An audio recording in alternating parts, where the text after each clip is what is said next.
Hello, my friends. Welcome. Jill here. Happy Wednesday. Today is our live Q&A day in our empowered fitness community for women 40 plus looking to get energized, confident, and strong. If you are here for the first time, welcome. I do this every Wednesday to start helping you get some answers to your questions on menopause, hormones, fitness, nutrition, all the things that are affecting your weight loss, weight gain, and to help you get started and give you a little push in the right direction. And I encourage you, if you haven't, or even if you have, if it's been a while, to book a free consultation call with me so that we can get to the bottom of what's going on with you and get you a plan of action. Action is always going to be the one thing that really starts pushing you in the right direction. And you're the only one who can take that action. And all I can do is coach you and advise you to go ahead and let's start making some changes so that you can start seeing some changes. As I said on Monday in my Monday motivation video, the bug guy is coming today. That's our pesticide guy, Marcus. So he might be making his little cameo in the video because I saw he just got to the gate. So what do you know? That happens sometimes. So what I do on these Wednesday Q&As is I go through those who've come into the group recently. I have a spreadsheet full of all of your questions, and I just go through and answer some of those questions. And if you have a question while we're here, you're welcome to ask it. Hi, Kate. And of course, all of the replays go into a guide in our group so that you can find them all, you can watch them all, binge watch them. Hi, Jill. And learn and start taking action. All right. So let's get into it. Let's take a quick look. One of the questions I ask when y'all join this group is what's holding you back from getting results. Let's see what everyone's saying and we can address those things. Right off the bat, I see one word that I see all the time. 1, 2, 3, 4, 5, 6 people said that motivation is holding them back. That's about half of you of the dozen or so I see in front of me. Motivation comes down to a couple things. I talked about this on Monday. I talk about this in a lot of the messages that go back and forth between us. Is it a matter of you not being tied to the feelings you want to feel? Are you in enough misery that you don't love yourself every day? You don't wake up, or every day you wake up and you're like, ugh, I hate how I feel. I hate how I look. I want to change, right? Are you happy in your misery or are you wanting change? Are you connected to the feelings of what you don't want to feel versus the feelings of what you could feel if you start doing the right work to achieve those things? That should be motivation enough to get you going. Is it that you don't feel motivated because you don't feel confident in what you're doing? You don't know what you're doing. You need a plan of action. And with a plan of action, you'd feel super excited about what's to come. That's what happens when I have these game plan calls is we go through, we talk about what's going to actually affect change. What are you doing that's wrong? What do we need to modify? And I had a call today with Sarah. I took a million notes. This is what it looks like every time I have a call. I've got a dozen of these. And I love to go through, and I said to Sarah, if I took, where'd that red thing go? My red pencil, and I circled all the things that you told me you were doing that we need to change immediately for you to see immediate change, and you knew exactly what those things were, there's immediate motivation to start doing new things and stop doing the things that are actually hurting you, right? And so having a really solid plan, knowing that you're doing the right things, it's super motivating. Starting and completing things, like we've got people who started this week, who are in the middle, who will be completed by the end of the week with my 5-day kickstart cleanse. I know Renee was just going back and forth with me because she signed up, but she couldn't find it in her email. She finally found it and she's super excited to get started on it because I told her 5 pounds by the end of the 5 days. How motivating is that when you start seeing results from the work that you're doing because you took action, because you signed up for that plan, right? So that's my answer for your issues with motivation. Let's have a call, you and I'll be your cheerleader and I'll pump you up and get you excited for the journey and we'll make an action plan together. What else do we see? Menopause kicking my butt. Nothing other than fighting my own menopausal hormones. I need support and help. I need a good plan, meal plan, nutrition, fitness plan, fitness knowledge, says Jackie. Jessica says, and I apologize, I have a little cold. My kids don't know how to keep their germs to themselves. Jessica says time, motivation, and knowledge. And Missy says, I don't know what else to do. I've done everything I know on how to lose weight and it's not going anywhere. So, okay, that's why I'm here. I'm here to help you. We want to tone up. We want to lose weight. Amanda says she wants to lose 35 pounds. Yes. We just had Ginger, who just graduated from Empowered Fitness Mastery. She's been with me for about a year and she lost 40 pounds. So we could do that, Amanda, 35, no problem. I've seen actually clients lose up to about 25 pounds in 3 months. Pilar is just hitting that 60-pound mark. I think since last March, I think about a year we've been together too. Jackie wants to be comfortable in her skin. You know what that feels like. And Missy says she wants to be healthy and lose weight. Let's get into some individual questions, okay? All right, I made some notes on this one. I took a look ahead of time. Mary Beth, what is the key to losing visceral fat? Okay, let's give you a little bit of education. Hi, Steph. Okay, so what is visceral fat and what is subcutaneous fat? There's two different kinds of fat. Visceral fat is the fat that surrounds your organs. It is much more dangerous. If we have somebody who is very high level of fat in their body, then a lot of it might be surrounding your organs, and that can be very dangerous for your health.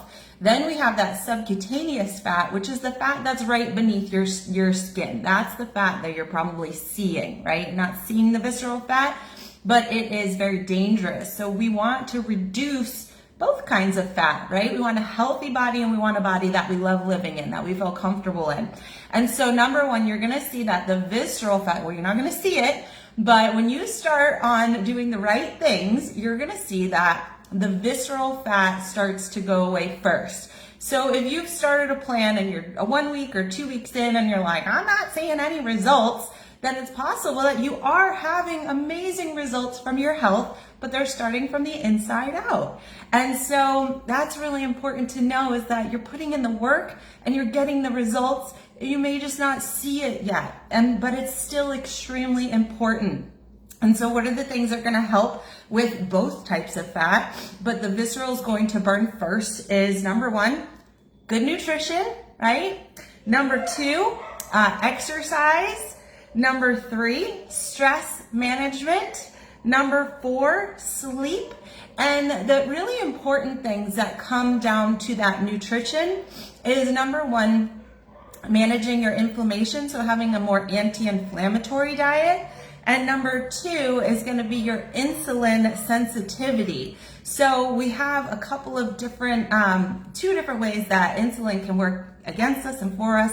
We want insulin sensitivity. We want our body, our blood sugar, to be able to handle our insulin and adapt to it. Whereas we have the other side is insulin resistance, where the body is not handling insulin, blood sugar changes well, and your cortisol levels are increasing. And so it's important to that fat release that we are managing our insulin, so managing our blood sugar, that we're doing all the things that are going to help that through diet and exercise and stress management and getting good sleep. And we want to make sure that we're not increasing inflammation, but decreasing inflammation. So all of these things are going to lead to, number one, that reduction in visceral fat. It's going to make you healthier. And then number two, that subcutaneous fat, which is going to make you feel and look thinner, right? And so it's all about doing these right things. We have to understand the importance. It's not just diet and exercise, but it's also going to come down to your sleep management, your stress, and also your hormone management, which insulin, cortisol, these are hormones, and your healthy gut, all these things. An inflamed gut is going to have a lot of effects on your organs and your brain fog and all the different things. So the key to losing visceral fat is going to be managing all these things. Again, diet, exercise, stress, sleep, and more, okay? Let's see, next question. How do I get back to normal?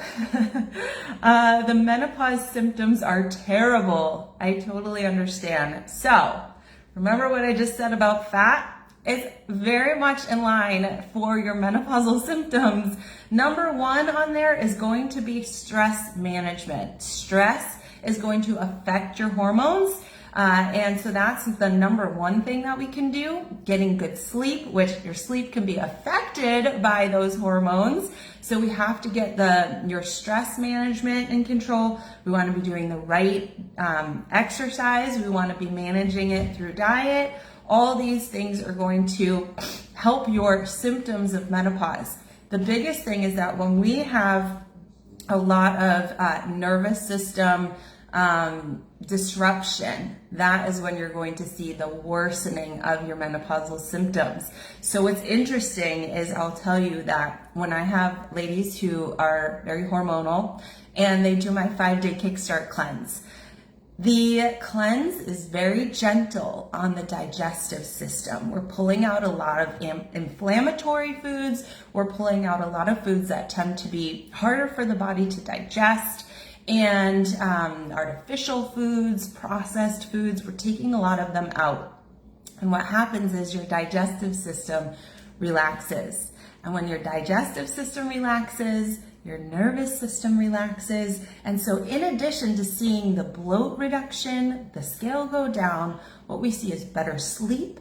We see that we feel better and that you are going to start losing the weight and losing a lot of those awful menopausal symptoms, which means you're going to sleep better, which means you're going to lose even more weight because you're not going to have all the cravings and the hunger and the lack of energy and the brain fog that comes from lack of sleep. So it's all domino effect, right? If we can start with a healthy gut, that can actually have a lot of impact on a lot of other things that will bring down the symptoms that you're feeling. We also have many supplements that you can use, natural supplements, or we can look to hormone replacement therapy that can also help you. Here's Marcus. How are you? I told them you were going to be making a cameo. So, okay, let's see. Next question we have is it better to use light weights or heavy weights if I want to get toned and lose weight? So a lot of you might think, well, I don't want to put on bulky weights. I don't want to look manly. And what's going to happen is you're going to maybe go to the gym. You're going to pick up these little light weights. You're going to do all this stuff with your light weights and you're never going to get anywhere, okay? Because the light weights are not going to tear your muscle and you're not going to grow back that muscle stronger if you're not tearing it, right? And so I always say the heavier you can do, the better, because when you're actually pushing the limit and going beyond what you've always done, that's going to be when you see the change. And I even have a coach who says the same thing. If we're doing, let's say, 4 sets of an exercise and you're warming up in your first set and then you go a little heavier and then you do your next set and then you do your third set, it's really not until that 4th set, that final set where you're saying to myself, I got to push to failure. Even if I hit my number of reps, I'm going to keep going. I'm going to pick up weights that I've never done before. That point of failure, when you're doing more than you could before, that's when the actual tearing of the muscles is happening. And then they're going to grow back stronger, not necessarily bulky, unless you don't stretch, but you're going to get stronger muscles. That's where you're going to get the tone from. So it's going to be really hard if you're constantly doing light weights and never doing heavier weights. Now we do have different ways of building muscle and toning muscle. If you just want to be toning the muscle, then light weights can do that very well, but we also want to engage those type 2 muscles that are going to really make a difference in your physique changing. So if I had 20 minutes in the day or even 10 minutes in the day, I would be lifting as heavy as I possibly could to get the best results, okay? One thing to note there as well is if you're not fueling your body and you're not eating enough food, you're never going to be able to build muscle too. So you got to be eating enough. And that's something that I mentioned to Sarah this morning on a call that the better measure of am I getting a tight and toned body is to look at pictures and to take pictures of yourself week after week to see if you're getting the physical change that you want to see. Who cares what the scale says? Because you might be getting smaller, more toned, tighter, and stronger, and the scale could be going up because the muscle is going to be heavier than the same size fat, right? So muscle doesn't weigh more than fat. Muscle, whatever, a pound is a pound, but muscle is going to be smaller and tighter than the fat. So a pound of muscle is going to be smaller than a pound of fat, right? And so that's what we want, is we want possibly to be heavier. If it meant we were smaller, tighter, more toned and stronger and more energetic and healthier, then hey, maybe we want the scale to go up. Who knows? It depends on how much you got to lose too, right? Okay, next question. I wish I had a tissue in here with me. Okay, so Lily, is it, oh, that was Lily. Okay, Amanda, let's see. How does menopause affect your body? Oh, many ways. Okay, so I wrote this one down too. I looked ahead of time. Menopause creates hormonal changes, right? So our estrogen levels are going to come down, which means we're going to store more fat. Our progesterone levels are going to come down, which means that our hormones are going to be all out of whack and we're going to have a harder time dealing with stress. Our testosterone is going to drop as well.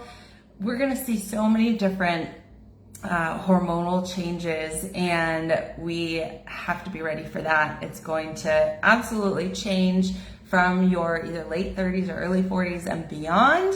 And so you're going to see some hormonal changes, which means that all different things are going to happen. We're going to see the metabolism slow, and so you could gain weight. This is if. All these things are if you don't do anything to change, right? So I have so many people who always say, I'm doing everything I always did, but my body is changing. I'm gaining weight. I feel awful, but I'm not doing anything different. That's the problem, is you're not adjusting to the changes, right? So if estrogen levels are coming down and you're storing more fat because of it, you have to do more in order to get the same results that you've always gotten. Not necessarily more exercise or this or that, but you have to do more things that will help you, okay? So when your metabolism is slowing, then you have to do more of the right things to help boost that. To go with that is going to be that your muscle and your bone mass are also going to be decreasing. That's an age thing, right? So when we're in our 30s, that's like the peak, and we start losing muscle and bone mass, and it accelerates when you get to your 50s. And so if you're not doing the things, which is going to be lifting those heavy weights to build, right? Build and maintain bone and muscle mass, then you're going to lose it, and that's going to cause your, what we call basal, like your base metabolism, to slow down, because the more muscle you have in your body, the quicker your metabolism is going to be, naturally, just to start, without even all the activity and your nutrition. So those things are really important to be doing that strength training. How much strength training? The heavy strength training. It doesn't matter how many minutes in a day. It matters that you're maxing out the muscles, okay?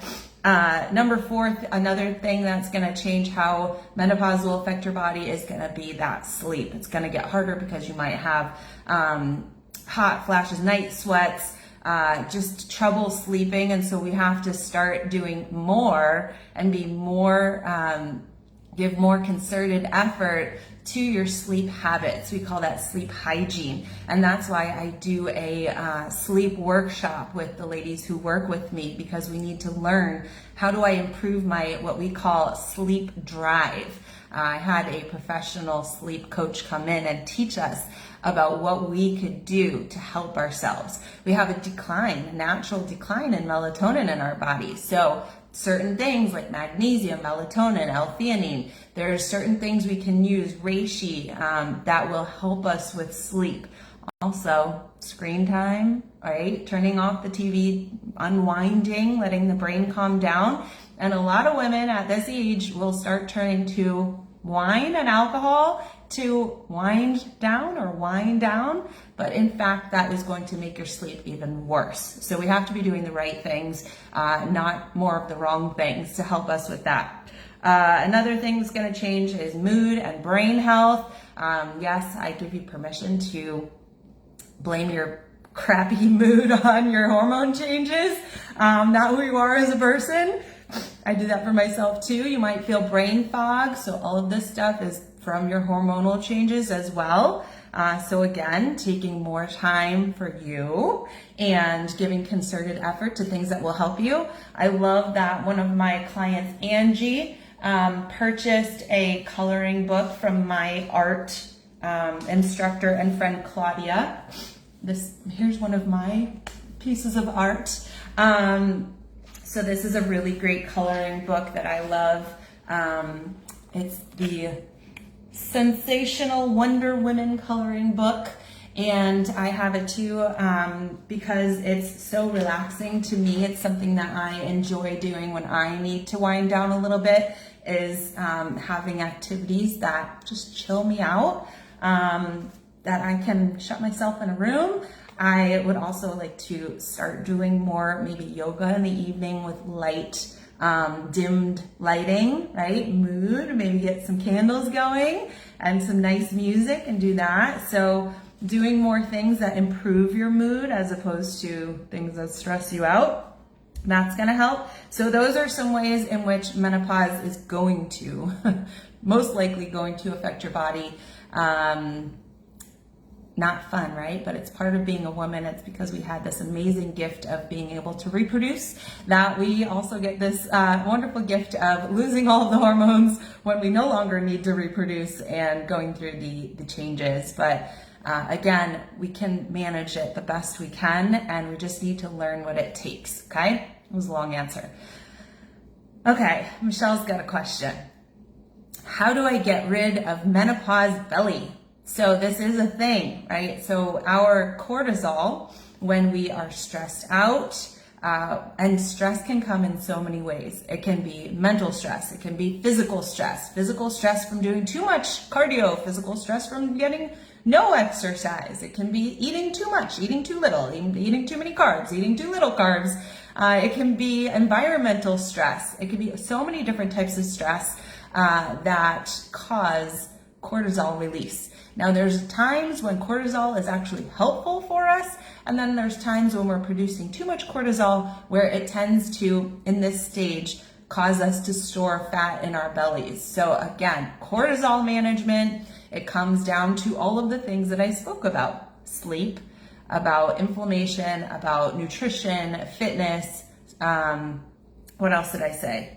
Stress, okay? So these things are going to all contribute more to the menopause belly, which means that we need to do more of the management of these things to make sure we're doing the right things. So somebody might say, Jill, I have my belly keeps growing, so I keep doing more of my Peloton, or every day I'm running outside and it's just getting worse.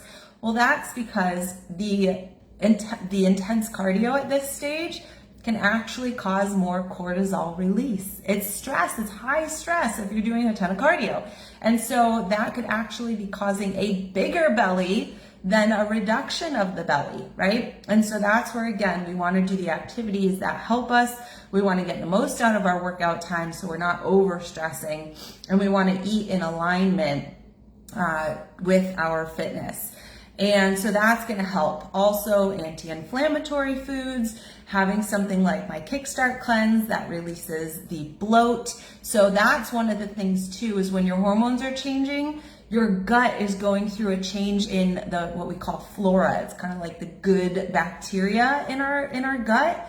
It's changing. So a lot of the foods that may not have bothered you before might start bothering you now. And so that's where we have to put more concerted effort into eating more of the right foods, eating more whole foods, less processed foods, less foods with hormones in it, and all the like. And so when I see a client come in having them start with my 5-day kickstart cleanse, that helps the menopause belly. In addition, building strength in your belly, right? Standing taller will help reduce the look of a larger belly. If you stand with your belly coming in tight, nice tight toned core, that's going to also help. So those are just a few things. Jackie's asking, will I ever achieve my goals? Her goal being to feel comfortable in her skin, and she said she needs fitness knowledge. Yes, Jackie, we can achieve your goals. We can do it together. You have to just get started on it and get really clear on what you need and get really consistent, right? So consistency and all the right things is going to get you to your goals. There's no reason, no matter what you're going through right now, no reason why you can't achieve your goals, okay? You have to have that belief in yourself at least, and you have to start taking action to get there. And I always suggest a coach, whether it's me or another coach, somebody who knows what they're doing and can help you do the right thing so that you're not doing the things that are opposite of what you should be doing. If, somebody else is telling you, oh, this is what's working for me, it doesn't mean that it's necessarily going to work for you. We have to work with where you're at and what your goals are and what seems to work best with you. And sometimes it takes trying things, testing different things to figure out what's going to work best for you. Okay? All right, Jessica's got a question. With so much out there, so much info out there, along with my own genetics, I need to know what is most effective for me. That's what I was just talking about, okay? In order to figure out what's most effective for you, we need to try things. We need to test things. We need to know what we're doing, right? Follow a guideline, follow tools. We need to see them through for enough time that the body kind of goes through a period of adjustment, figures out what we're doing, adjusts, and then starts to flourish with the consistent work. We need to be dedicated to it for however long it's going to take. So for some people, you might come in and start doing the tools and see amazing results in your first week. And other people might need a little bit more time to see their results. It's just a matter of sticking with it and knowing that in the very least, you're getting healthier, you're building a foundation for strong habits that will take you the rest of your life. And this is a lifelong journey. It's not something that you're gonna stop. And I saw another question. I don't know if it was on this page or maybe another page. Somebody had asked, maybe it was last week, oh, here it was, Kelly, I missed this one. How do I maintain my weight loss for the rest of my life once I achieve my goals? Well, you gotta do the stuff forever, right? Once you get to your goals, you can't just kind of like give up and go back to your old habits. You've got to, in the process of getting to your goals, become a new person, become a healthier person, have new habits that you can sustain and maintain so that you continue to see the great results. You also might have to change things up. So it's not necessary that what got you to your goal is going to keep you at your goal because you're a new person now. You have different needs. So it might be that you build so much muscle that your body needs more calories and more nutrition to sustain what you've built. It's possible that you might need to change your workout approach and do different things to maintain. I told Sarah this morning that for me, right, she asked me, is it harder when you only have 5 or 10 pounds to lose? Like the last 5, 10 pounds, are those harder to take off? I said, absolutely. If you have 50, 60, 70 pounds to lose or more, it's definitely, you're gonna see the changes happen a lot quicker. Once you're getting towards your goal, you have to really refine and you have to maybe even adjust your goal. Perhaps it's not really, where your body wants to be is that number in your head. But it's definitely tougher to maintain weight than to lose weight. So we then have to learn more tools and we have to be better at adjusting and figuring out, and changing up the seasons of what are we working on? Are we working on weight loss? Are we working on strength building? Are we, in a shred season or a build season? And it's really neat when you start to learn the cycle of what your body likes to do and having different periods where you're focused on different things. So perhaps at some point in time, you're more focused on mobility and flexibility than you are in losing weight or building muscle. And I think it's fun to go through those different stages and just feel like everything's kind of fresh and new. And I think that's one of the keys is maintenance can mean that you're not doing the same thing forever to stay the same, but that you have to keep on changing what you're doing to stay the same. Isn't that interesting? So we want to achieve our goals and then keep them and even keep going and keep setting the bar higher. Okay, so going back to Jessica's question, with so much info out there, along with my own genetics, I need to know what is the most effective for me. I think it's going to be that everybody needs a unique plan that will work for them, and for them to understand the tools and the frameworks and the theories, as opposed to here's your plan, just do it, right? Anybody could give us a plan and we just follow it, but it doesn't mean we understand it. We understand why it would work.